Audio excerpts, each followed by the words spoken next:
Merhaba arkadaşlar, bugün size Minecraft pozisyonda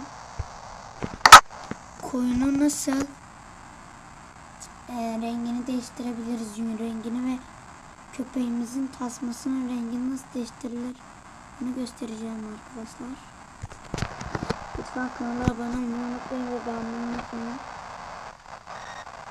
Evet, yeni bir bölüm açtık kendimize.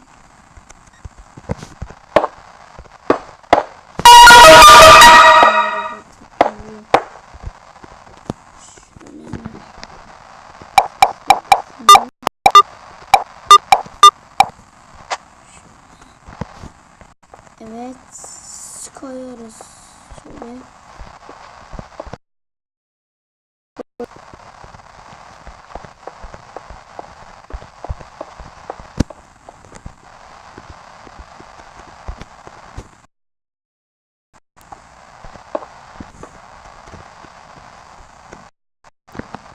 Evet, bir dakika.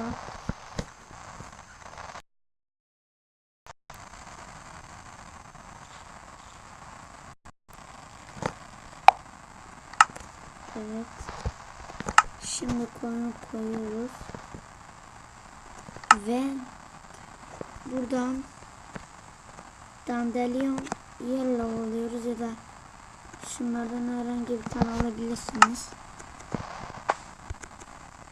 Şöyle koyunu koyalım. Evet, gördüğünüz gibi sarı yaptık. Şimdi turuncu yaptık. Şimdi kırmızı yaptık arkadaşlar. Böyle bastırarak oluyor. Şimdi bunu öldürelim. Gördüğünüz gibi kırmızı mı çıkıyor? Kırmızı olduğu için.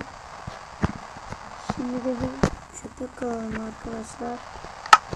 Kemik ve önce besleyeceğiz. Şimdi bu diye işte gördüğünüz gibi sarı oldu. Aslında şimdi diye'ye basıyoruz, turuncu oldu. Kırmızı da yapalım bir. Evet. Oldu arkadaşlar böyle. Lütfen kanala abone olmayı ve beğenmeyi unutmayın. Bu kadar arkadaşlar. Kendinize iyi bakın.